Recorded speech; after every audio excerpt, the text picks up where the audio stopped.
Hello, amazing people. I'm Flic Manning. It's time to empower ourselves with the knowledge to expand our minds and the skills to help us build the best version of ourselves. Today, I'm going to share how to boost your productivity with breathing. Now, you're probably thinking, breathing? I'm just kind of doing it anyway. It's just sort of happening. What's this got to do with productivity? And you know what? In some ways, you're absolutely right. We just breathe automatically. It's pretty tied into our human functionality. But one thing I've definitely observed in running workshops in different corporations and businesses, working with one-on-one coaching clients in just about every industry and scenario you can imagine, is that universally, we all seem to underestimate the power, the superpower actually, that breathing is for human beings. Now, breathing affects our brain, it affects our body, it affects our output, so therefore it definitely affects our productivity. And as I said, I'm going to share a great technique with you today that's going to help you to boost that. But before we get into the crux of that detail, let me just cover the 411 for you. You're going to need to know the hows and the whys so that your brain feels really empowered with that knowledge. It's going to then help you to actually apply it. So first of all, let's square away one little thing. When the word productivity comes up, very, very often people are equating that with the amount of hours that they are putting into something. Like, I've done 10 hours on this project, so I've been so productive. Or, I need to work harder, and working harder, therefore, is productivity. But that's actually a total myth. So I don't really want to burst anyone's bubble, but the truth is that the more that we put hours in a really super hyper-focused way, the more we actually ignore our body, the more unproductive we actually become. And this is going to be pretty important. So just kind of plant that seed, just pop that over there in the corner because it's going to come full circle again later. So hang in there with me. Now, when it comes to your breathing, we want to know, how does breathing actually affect our brain in the first place, right? So the way it works is this. Just imagine that you are very, very focused on a task, heads down, bums up, as they say, and you're really in the zone. Maybe you've got a deadline, maybe you're just working on a project, studying something, you've just got a whole bunch of things on your to-do list that need to get done, and you're working your way through them. And in doing so, you've so focused on what's happening up in your brain mind that you completely forget about the fact that your body is part of facilitating this actually happening. As a result, your breathing starts to become more shallow. In other words, you're only really breathing from the top half of your rib cage and from your throat. And what's happening is, as a result of that, we then have to breathe more often because we're not getting the amount of oxygen we need into our lungs. So you're now breathing shallow but rapidly. While we're doing that, we're also not then expanding and contracting our solar plexus, our diaphragm. That's that part of the body down, be that V at the base of your rib cage there. All of that starts to become very tight because it's not being utilized.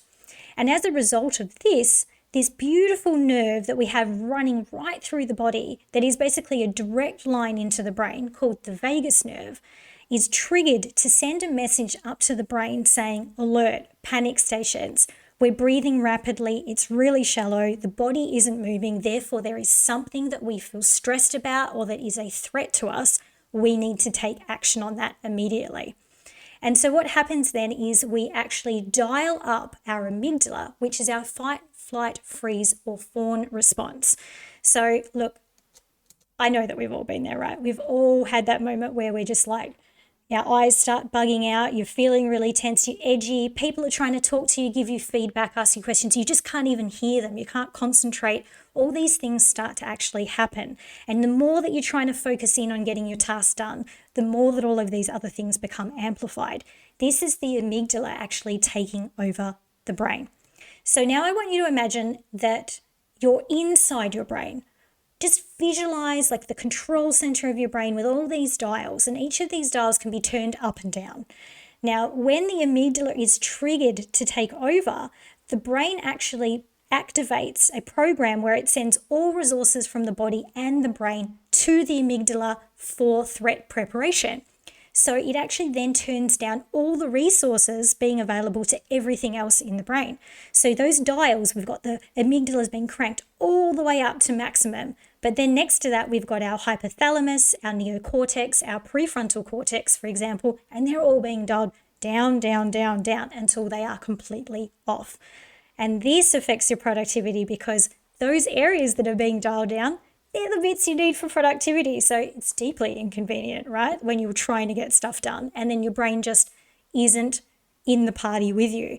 Well, as I said, you've dialed down all the resources and the ability for those parts of the brain to work just because our breathing has become shallow and rapid. That is all it takes. So you don't even have to actually be stressed or anxious to trigger this. You could just be sitting in a chair for a long period of time, working away at your desk, for example, and over a period of time, it's very likely that at some stage this is actually going to kick in for you. Now, the good news is that we can manually override it, and that, ladies and gentlemen, is the human superpower when it comes to breathing, which I think is really, really awesome. So I'm going to show you how to actually harness that now and use it to boost your productivity. So I'm going to take you through this technique, as I mentioned, but I'm going to explain to you a little bit about how it works, what it's doing, and then we're going to run it through together. So first of all, what's going to happen is you only really need to remember 3 words, which is amazing. This is how you're going to remember this technique.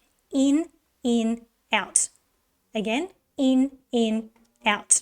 Okay, so we're going to breathe in through the nose and we're going to fill up the lungs to the maximum capacity that we possibly can.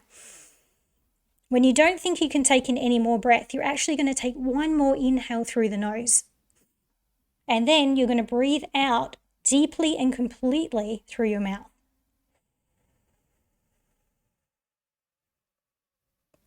Okay, so just that alone begins to change the way that the brain functions because you are expanding the lungs, not just the top, but the bottom. And we're actually getting extra oxygen in with that second inhale to the actual air sacs inside our lungs. And those are actually going to fill the blood up with fresh oxygen that's going to go straight into the brain to give it the resources it needs to dial the hypothalamus, neocortex, and prefrontal cortex up to full capacity so that not only can you work really effectively with your brain, but it's maintaining some energy in the tank for your body so that you don't come out the end of your work day, your project, whatever it is that you're working on and feel exhausted, crabby, and just completely over it, right? None of us want to feel that way. Okay, then when we're doing our beautiful exhale as part of that technique, we are softening all of the muscles around the solar plexus and the diaphragm so that there's no way for that vagus nerve to get the impression that everything's tight and stressed out and needs to send a message to the brain to say, panic stations, freak out, let's start preparing for the worst case scenario. So I'm going to take this through with you again. We're going to do it together for a few cycles. Now, if you do start to feel very slightly woozy for about 30 seconds, that's okay. Think of that as the transition phase where all of those dials inside that control center are being turned back up. It's actually a really good sign that it's starting to work. It can feel a smidge uncomfortable, but it passes very, very quickly. So just hang in there with it. The good news is the more you practice this technique, the less likely you are to actually feel that significant kind of change, right? It just takes a little bit of time and a little bit of practice.